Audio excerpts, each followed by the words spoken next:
Olá, bem-vindos a mais uma edição do FMPcast. O tema de hoje, 1 ano da enchente que causou problemas incontáveis no Rio Grande do Sul. E a pergunta é, o que mudou? Os entes federativos fizeram, fazem, estão fazendo a sua parte? Por isso a gente trouxe dos especialistas, a professora Raquel, em Direito Constitucional, a professora Betânia, na parte ambiental, para justamente colocar uma lupa. O que está sendo desenvolvido? É o suficiente? Os direitos fundamentais foram garantidos? E a disputa política, a polarização que a gente tem nos últimos anos, até onde influenciou? Então, está posta aqui a questão. Professora Betânia, professora da graduação, do mestrado, da pós-graduação, gostaria que começasse a conversa. Do ponto de vista urbanístico, as atitudes que foram tomadas, as ações governamentais, foram adequadas?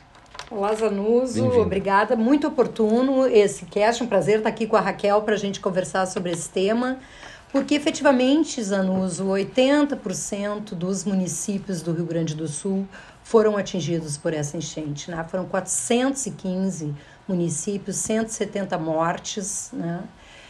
Danos materiais assim que montam bilhões de reais e uma necessidade importante dos municípios que têm planos diretores revisarem os seus planos diretores para controlar melhor o uso do solo e serem capazes de prevenir os próximos desastres, né? Essas mudanças climáticas, elas vieram para ficar e a intensidade, a frequência desses fenômenos, inegavelmente, ela só vai aumentar.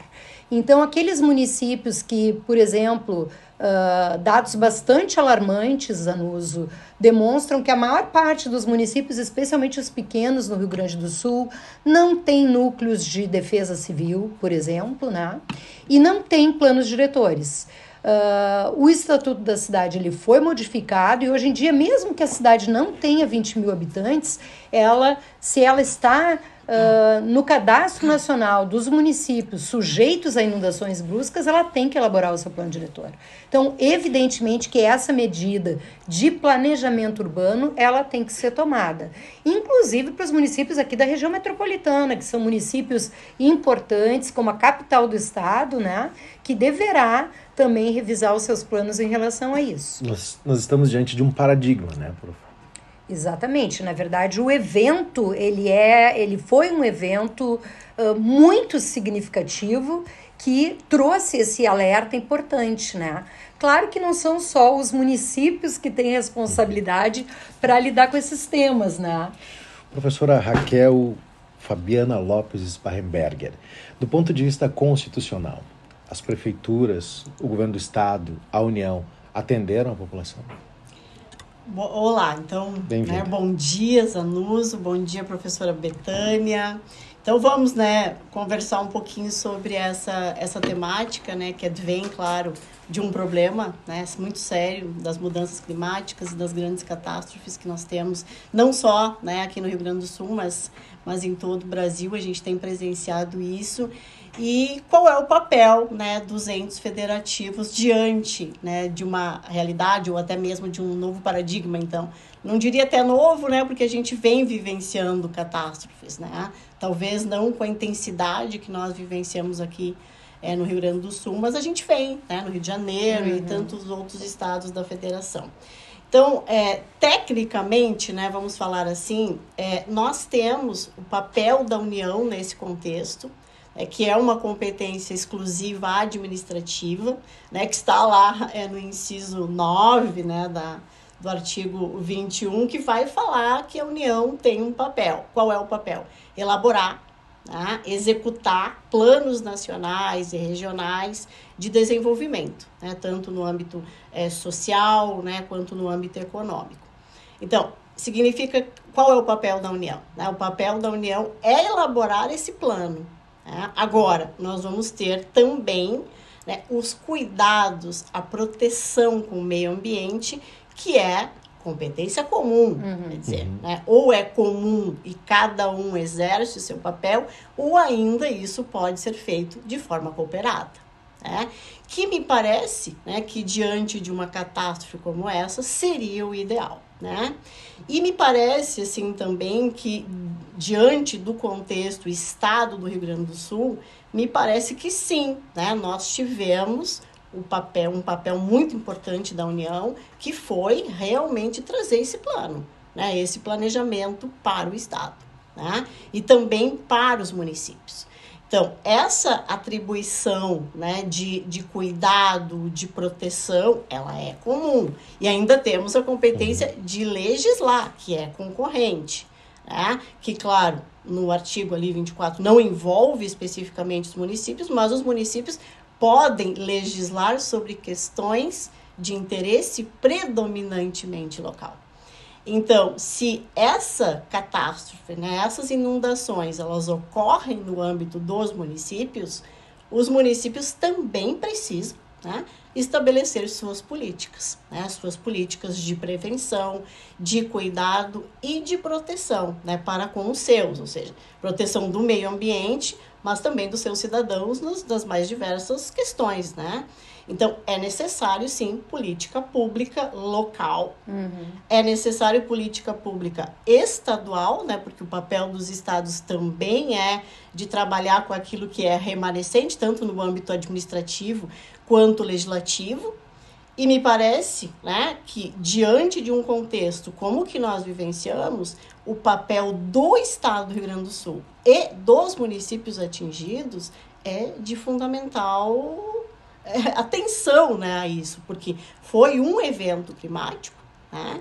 Aliás, 2, né, nós tivemos no ano de 23 e depois em 24, e me parece, assim, que precisamos andar mais rápido com essas políticas, porque estamos à mercê, sim, de novas catástrofes. Esse é um problema não só local, né, do Brasil, mas é um problema global, mundial, e me parece, sim, né, e a professora Betânia muito bem enfatizou, os planos diretores desses municípios, né, não importa se são municípios de 5 mil, 20 mil, 100 mil, 1 milhão de habitantes, precisam pensar políticas muito sérias, né, ligadas à proteção do seu cidadão, né, porque realmente não é só uma questão de ficar, né, inundado ou ter as suas casas inundadas, são outras questões que surgem, né, problemas econômicos, de saúde, educacionais, enfim.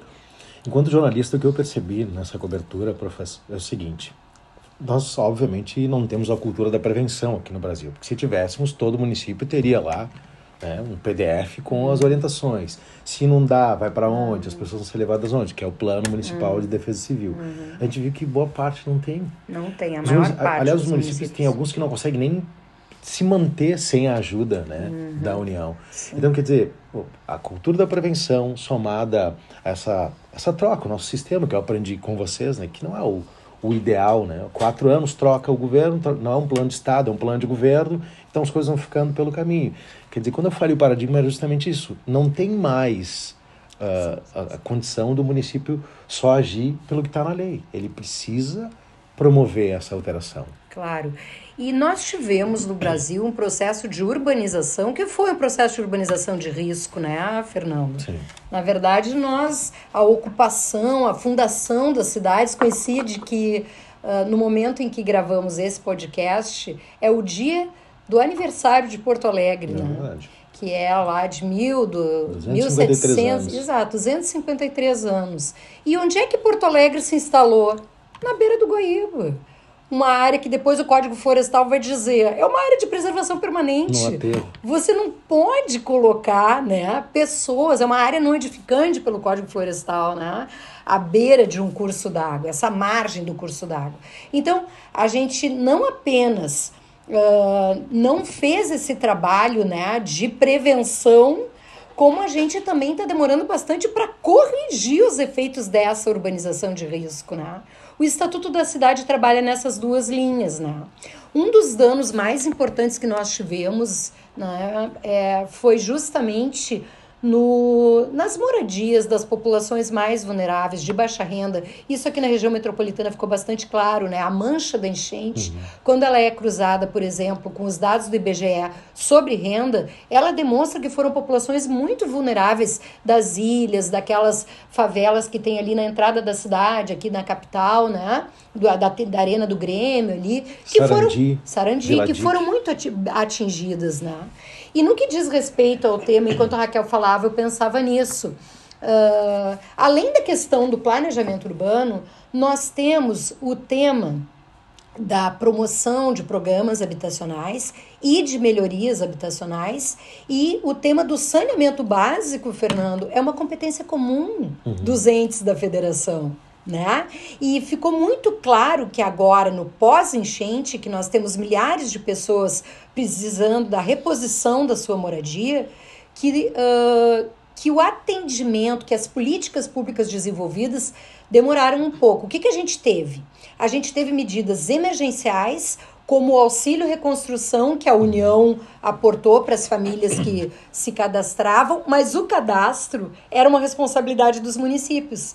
E aí entra o que você falou na abertura do programa, né? Às vezes disputas políticas dificultaram ou atrasaram o cadastramento de famílias que precisavam desse auxílio, né? Numa mesquinha, né? Disputa política prejudicando a cidadania, né? Nós tivemos também os centros humanitários de acolhimento, no que diz respeito à política habitacional. Todas essas são políticas emergenciais. Nas políticas permanentes, nós temos agora o tema na verdade, é um programa, né, de reconstrução, é Minha Casa Minha Vida reconstrução, e também o programa da compra assistida. Mas a avaliação que está sendo feita é que isso está bastante lento diante do porte das necessidades dessas famílias.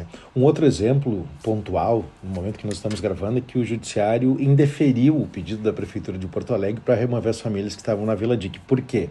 Porque não havia um plano e não havia a individualização. Quer dizer, a Prefeitura disse, vou remover as famílias, mas não indicou onde, quais e que forma. Esse é um problema do serviço público de uma maneira geral.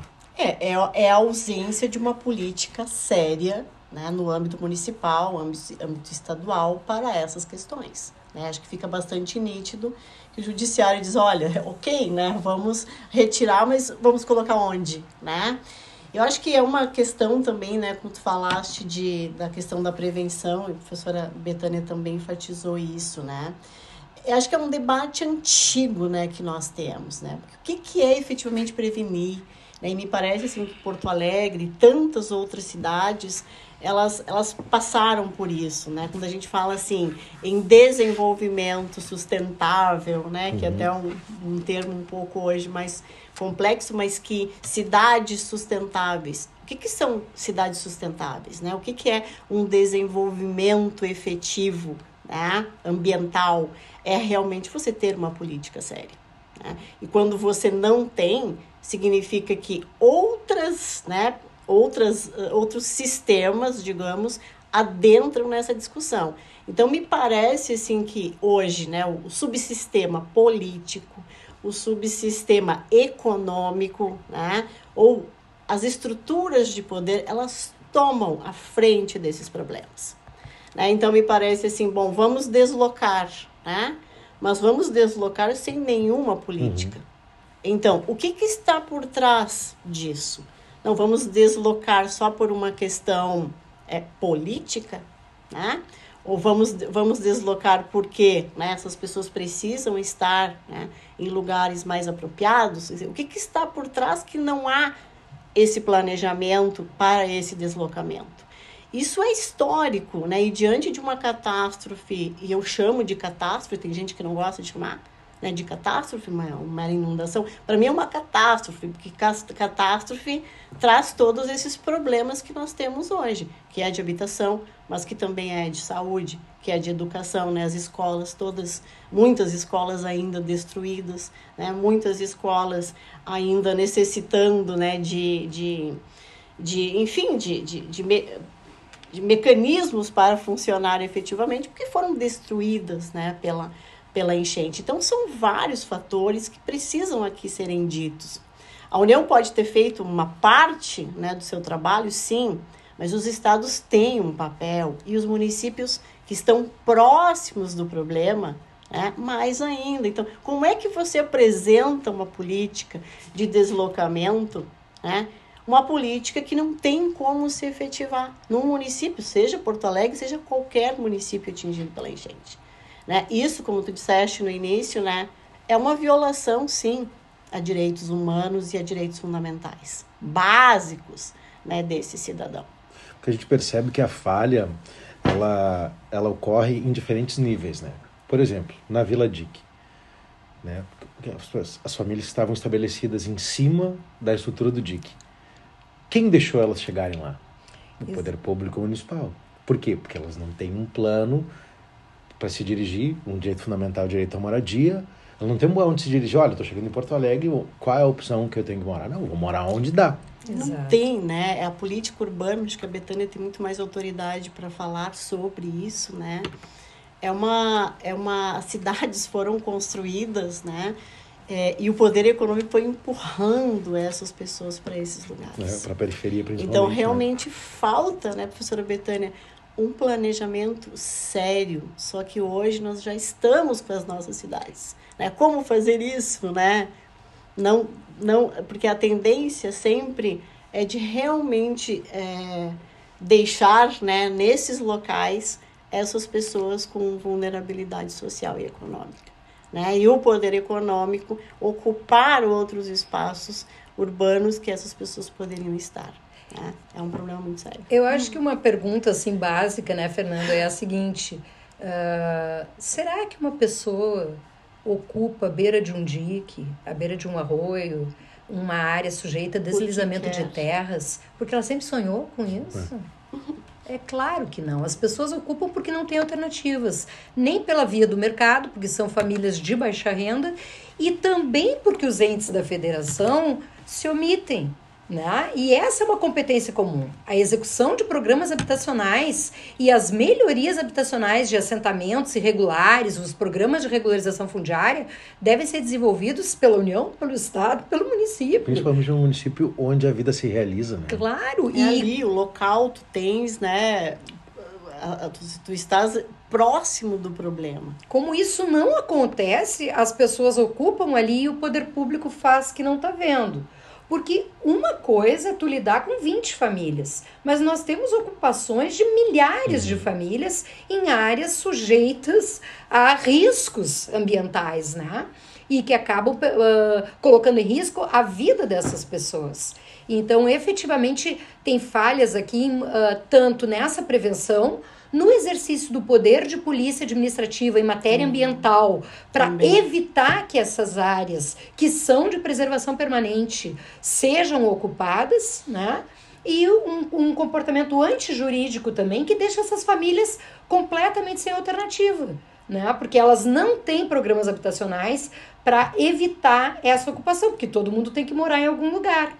E essa questão que a Raquel comentava, de como se organiza uma relocalização de uma população que está numa área de risco, ela tem que ser conduzida com muito cuidado. Nós temos parâmetros internacionais, do direito internacional, sobre o que é um direito à moradia adequada. Então, você não pode, por exemplo, pensar em deslocar essas famílias para 40 quilômetros do local que elas moravam originalmente. Você tem que pensar em soluções que respeitem os vínculos de, por exemplo, matrícula de colégio dos filhos. Local de trabalho. Geração de trabalho e renda, né? Vínculos familiares e comunitários, laços de cooperação que se estabelecem. Então, todas essas questões tornam a gestão desse problema bastante complexo, porque exige cooperação entre os entes da federação e exige também o respeito a uma normativa que não admite mais a política, por exemplo, do período do governo militar, que era uma política de remoção dessas populações para as periferias, né? E isso hoje não é mais admitido, né? Então, Eu acho que talvez, se você me permite, Fernando, claro. Eu acho que isso exige que a gente pense esse problema habitacional, pensando em integrar a política habitacional à política urbana. Eu vou dar um exemplo. O Brasil tem um estoque maior de imóveis vazios que não atendem à função social da propriedade do que o número de famílias que correspondem ao déficit habitacional. Né? Então, nós temos, exemplificativamente, 6,5 milhões, né, de imóveis vazios que o censo identificou, e nós temos 6 milhões de famílias que compõem o déficit habitacional. Dá para colocar todo mundo. Exatamente. Não sobra ainda. Aí, só esse dado já é bastante revelador dessa injustiça. Esse dado é um dado que ainda está com os números do censo de 2010, porque o censo de 2022 ainda não foi totalmente tabulado. Que talvez seja maior ainda. Não queriam ter feito, inclusive, o censo, né? Deve ser maior o número ainda de imóveis desocupados. Talvez tenha aumentado também o número de pessoas, né, que necessitam de uma habitação. Mas é um problema seríssimo, né? Seríssimo. Então, por exemplo, não vamos aqui... A gente não quer, e eu quero salientar isso, não quer aqui de maneira nenhuma insuflar questões políticas. Claro, nem de um lado, nem de outro. A gente precisa colocar a lupa, estamos aqui na academia para isso. Claro. Mas claramente houve aí um cabo de guerra nos municípios, né? Principalmente aqui no Rio Grande do Sul, que tivemos uma maioria mais à direita, em alguns municípios que precisavam da ajuda da esquerda. Vocês identificaram esse cabo de guerra prejudicando o atendimento às pessoas? Professor Raquel. Sim, mas isso acho que não é somente nesse problema específico. Sim, esse era um fato que chamou a atenção e atraiu. Acho que isso é justamente, acho que os nossos problemas todos que nós temos, eles se dão justamente no campo, né, político e no campo econômico. Então, isso existe, né, está existindo esse jogo, né, de responsabilidades. Então, a União atende de um lado, os estados dizem que não, os municípios também, né, culpam os estados, culpam a União, né?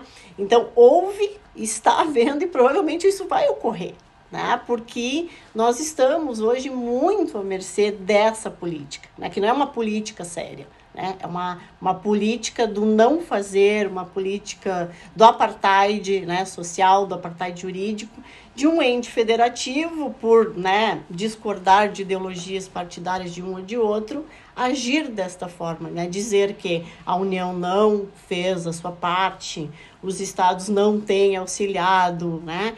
E isso realmente, assim, por parte dos municípios, a gente tem presenciado de forma mais intensa, né? Hoje existe também no campo da saúde aqui, né, com o município de Porto Alegre e o governo do estado, né, um embate muito forte, mas é um embate histórico, quer dizer, um vai empurrar para o outro as responsabilidades, né, e a nossa Constituição, ela fica ali, né, não se concretiza efetivamente no que deve, né, ser avaliado, né, pelos entes federativos. Então, esse campo, né, hoje que a gente vive do apartheid, né, sou de direita ou sou de esquerda, realmente tem atrapalhado a implementação, né, de políticas sérias, né, o diálogo, né, entre os entes federativos para a implementação efetiva de políticas sérias, né, no campo da política urbana, né, e de todas as áreas, enfim. E parece que isso realmente nos tem causado atraso, né? Isso não é de hoje, obviamente, mas isso tem se perpetuado, né? Com certeza. Eu acho, Fernando, que as mudanças climáticas, elas vão exigir uma revisão desse comportamento. Sim. Nós falávamos antes, né, Fernando? Nós e eles não dá mais, né? Na verdade, não assim, ó, a gente tem que ter esses temas de pensar, né, a adaptação das cidades, as mudanças climáticas, ele tem que ser pensado como uma política de Estado. E não como política de governo. A gente conversava sobre isso antes. Isso vai ter que ser assumido como política de Estado. E o Estado também tem que ser humilde para ouvir a academia, para ouvir os cientistas, para ouvir a sociedade civil. E isso é muito importante, essa cooperação, em um momento de pós-desastre, né? Mobilizar as inteligências que existem na sociedade, porque nem sempre o poder público está aparelhado e tem, por exemplo, tem municípios do interior, Fernando, que tem um arquiteto. Não, tem uns que não tem nem advogado. Tem arquiteto. Tem uns que não tem plano diretor. Então, como é que você vai dar conta de um problema dessa magnitude sem a cooperação entre os entes da federação, a cooperação com a sociedade civil, né? E a escuta dos cientistas, né? Dos e das cientistas, né? Que existem com grande qualidade no Brasil, né?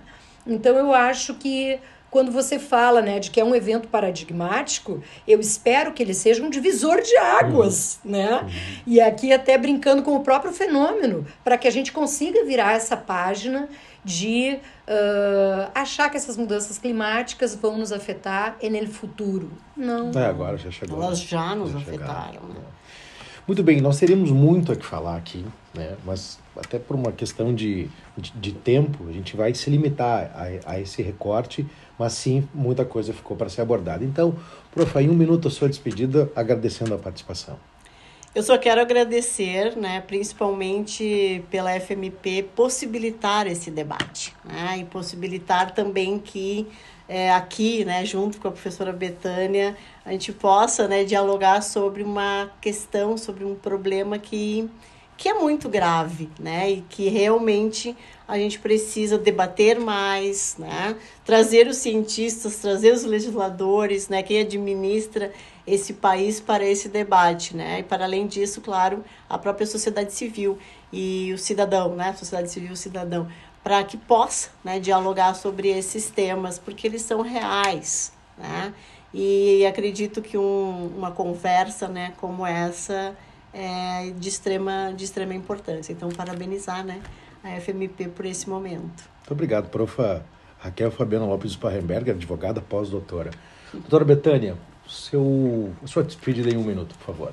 Então, Fernando, esses temas começam a chegar ao judiciário, o tema da responsabilidade civil da administração pública, nesse caso, vai ser debatido, o próprio Ministério Público do Estado está pensando, né, em ajuizar uma ação para tratar esse problema. São mais de 8 mil ações. Né? Mais de 8 mil ações individuais, então ele quer ajuizar uma ação para tornar esse debate numa ação coletiva, né? Você agilizar a apreciação do Poder Judiciário e a gente poder dar uma entrega, né, de reparação para essas famílias de maneira mais ágil. Eu espero que isso aconteça e que tanto União, Estado, município, Poder Executivo, Legislativo e Judiciário possam estar mobilizados para a gente promover um momento de adaptação climática dos nossos municípios no Brasil. Muito obrigada e parabéns, Fernando, por essa iniciativa de trazer para a comunidade esse debate. Muito obrigado. Quero salientar que recentemente a prof. Betânia Fonsin foi, né, incumbida de, aqui no Rio Grande do Sul, implantar ou dar seguimento à avaliação e implementação de instrumentos de política urbana na perspectiva da adaptação climática, que é do Observatório das Metrópoles. Então, tem um papel dobrado aqui, professora. Boa sorte. Muito obrigada. Um grande abraço a você. Compartilhe esse conteúdo, sugira para a gente, tem um e-mail da comunicação para a gente abordar temas aqui, mas acima de tudo, para espalhar esse tipo de informação. É uma lupa sobre essa catástrofe, como diz a prof. Raquel, que nos atingiu, nos afeta e que ainda deixa muitas perguntas no ar a serem respondidas. Um grande abraço e até a próxima.